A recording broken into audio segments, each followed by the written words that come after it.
Hey, everybody. Hey, everybody.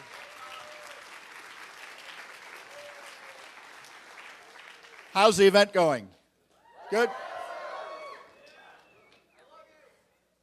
Thank you. You know, we're in a crisis right now,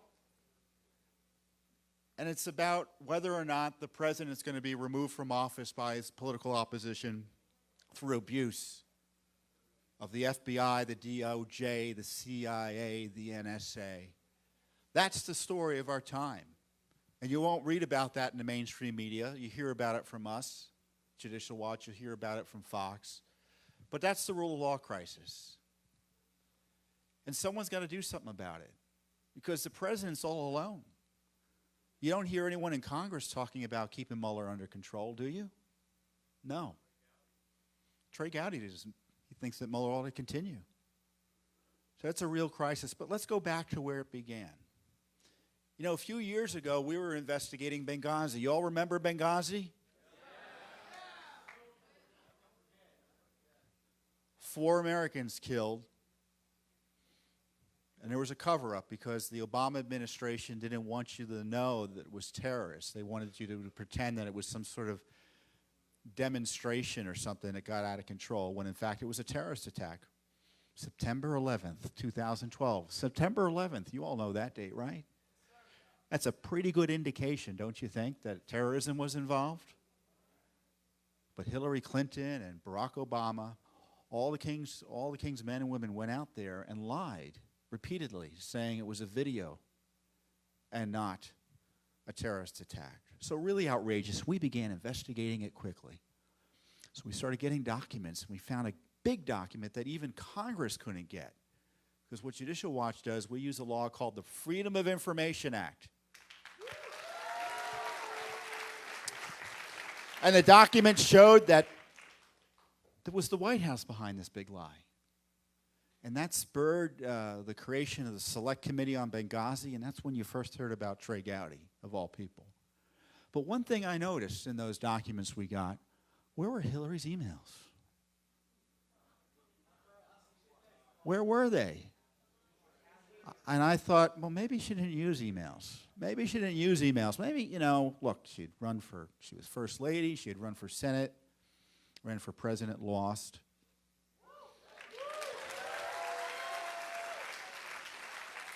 Became Secretary of State.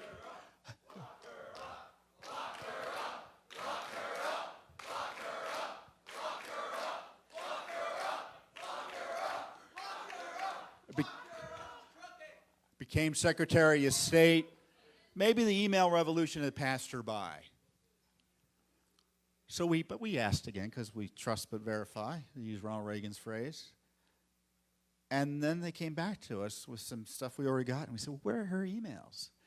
And they said, whoa, wait, we're giving you everything we can, but there may be some other documents. It turned out our FOIA lawsuits uncovered the fact she was hiding all of her emails from us. And it was that litigation from little old Judicial Watch, not from Congress, not from the DOJ, not from the FBI, not from media, but from Judicial Watch, that uncovered the Clinton email scandal. And the rest is history. The rest is history. And at the same time this Justice Department and FBI were investigating Hillary Clinton, what were they doing? Bending over backwards to protect her. So it wasn't even a real investigation. And while they're bending over backwards to protect her, they were working with her campaign, who was working with Russian intelligence to create fake dirt about President Trump, laundering it into the FBI and Justice Department to target the Trump team. That was the Russian collusion. So the DOJ, the Justice Department, and the FBI protecting Hillary, targeting Trump at the same time. Never before, at least in recent American history, have you had the FBI and DOJ launch a spy operation against the major candidate of a political party like that. Never before. Well, maybe Democrats did it in the 60s. Certainly not since Nixon and Watergate. Nixon was a piker compared to the Obama gang. And so you had President Trump and his people being spied upon by the Obama gang. And then just recently, just this last week, Judicial Watch uncovered these secret warrants that were created to target the Trump team. Now, if you listen to the media, well, they won't tell you anything about them. But what they show is they show that this document created by the Clinton operation, the so-called dossier, which is money spent by the Clinton operation to get it together, and they gave it to the Justice Department and the FBI. And they used this fake document to convince a court in secret to allow spying on the Trump team, namely Carter Page. And they lied time and time again to the court about what they were up to. And you know who benefited from that spy operation? One of those warrants was issued during Robert Mueller's special counsel investigation. So Mueller is benefiting from this illegal spying as well. And let's talk about Robert Mueller's operation. He can't find one registered Republican to work on his special counsel team. His top deputy, Andrew Weissman, is an anti-Trumper. One of the new hires just recently, he has 20 prosecutors, worked in the Obama White House. Didn't work in the Bush White House. He didn't work in the Reagan White House. He worked in the Obama White House. He's going after Paul Manafort, raiding his home early in the morning with guns drawn, raiding the offices of Michael Cohen, the president's lawyer.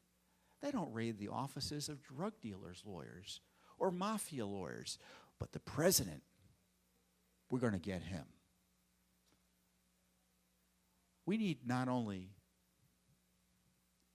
to call attention to what Mueller's doing, we got to shut it down. We have to shut down the Mueller special counsel operation.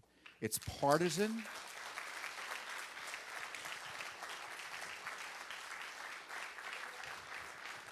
It's partisan. It's abusive.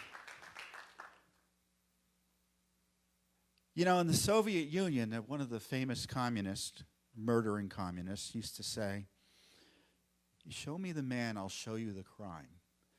Meaning, if they wanted to go after you, they would. And in our system of justice, you're supposed to be investigating crimes. But in the case of Donald Trump, they're just investigating him because they don't like him. And this Justice Department has been shanghaied by the Mueller team, meaning the Justice Department doesn't even answer to the president anymore, doesn't answer to Congress. They're stonewalling Congress. Those documents I told you about, those secret warrant documents from the FISA court, foreign intelligence surveillance operation against an incoming president, or soon-to-be president. Congress couldn't get those documents, but Judicial Watch did, which is another big problem, because Congress has zero interest in investigating government corruption. Zero interest. Now, there are members of Congress who are good in that area, like Jim Jordan, who just announced he's running for Speaker.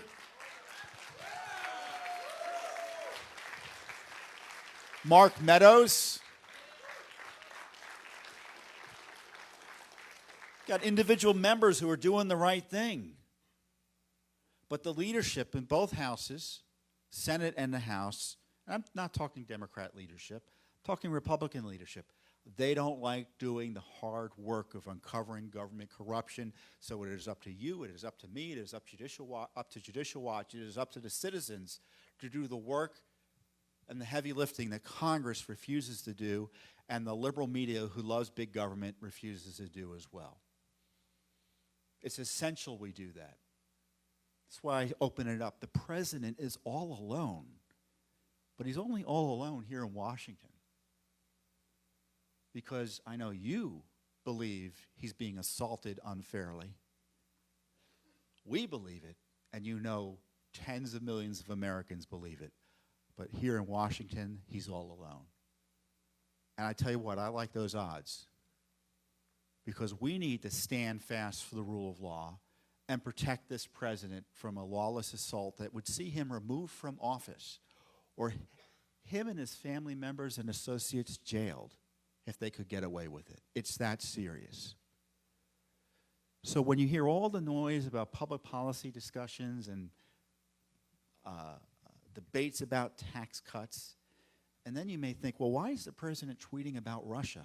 Because they want to put him in jail over it, and it's outrageous, and he's the only one with the leadership abilities and capabilities and vision to highlight this corruption scandal, because everyone else in town is afraid to take on this outrageous investigation.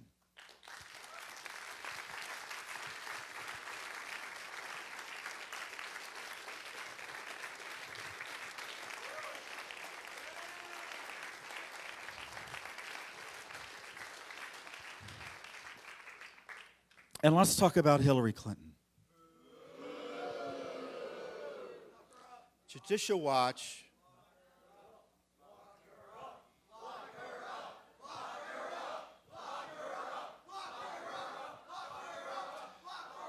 Judicial Watch is still getting her emails. Still getting her emails showing there was classified information on her system. Anyone else would have been locked up. In fact, the emails that we found were also on Anthony Weiner's laptop. You all remember Anthony Weiner? Classified information on her system. Anyone else would have been arrested. We don't need special prosecutors for Hillary Clinton. We need a prosecution. There is more than enough to arrest her now.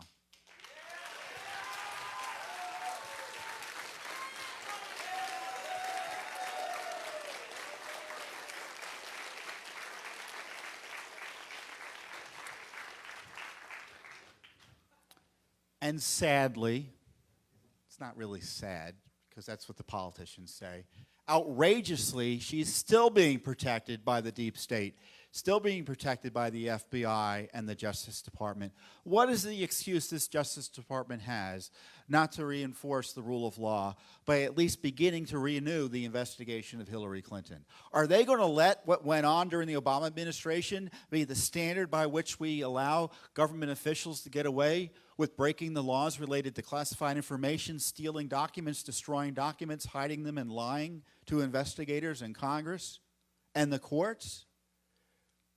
Is this Justice Department going to endorse that lawlessness while being willing to jail someone like Paul Manafort, who's being investigated because his clothing purchases were out of line with his income? Remember that raid I told you about? You know what they did? They took pictures of his suits. Do you think they took pictures of Hillary Clinton's suits?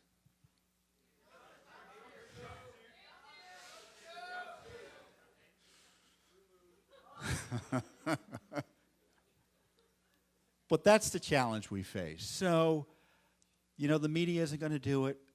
Congress isn't going to do it. But Judicial Watch is.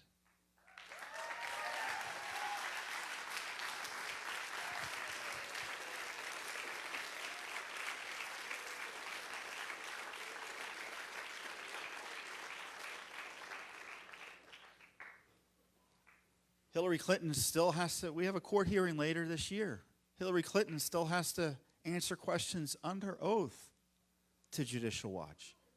Or may be able, but in either way, she has to go to court and explain why she shouldn't have to answer more questions under oath. Well, exactly. We're still getting her emails. We're still getting documents over the Obama targeting of Donald Trump. 30 lawsuits we have pending on that. And we're a movement. I'm sure many of you, if you're not, you all should be supporting us. I'm sure many of your folks and grand folks are supporting us. Follow us on Twitter.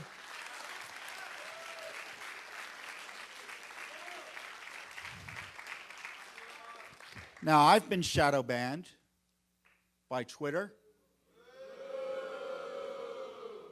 But you do that to people that you fear, to people who are winning.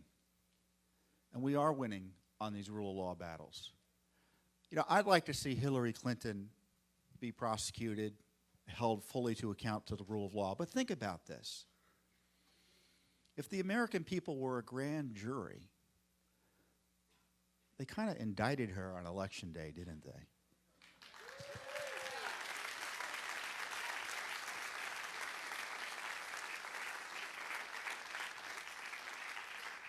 So there's rough justice, imperfect but interesting accountability. And that's why it's important we continue to do the work we do, because all we do is just get the documents out. And that's the truth. And the left fears the truth. Corrupt politicians of both political parties fear the truth. And that's why what Judicial Watch does is essential to the health of our nation. And I can tell you, and I'll end it with this: God bless America.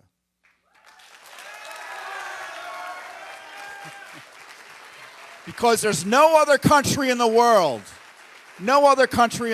where we'd be able to do the sort of work we do to hold our government to account. And it's a precious, precious right.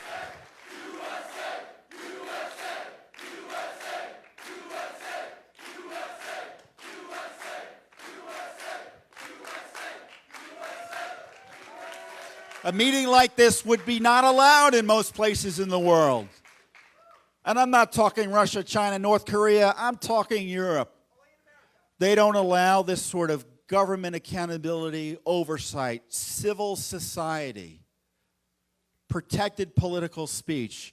And that's why when they come after you in your high schools and on your college campuses and afterwards when you start working because of your First Amendment protective views, you need to stand strong against it.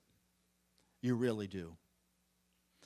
And in the meantime, you can bet Judicial Watch will work to vindicate your rights and represent you and the American people here in the swamp, because Lord knows the swamp needs draining. Thank you very much.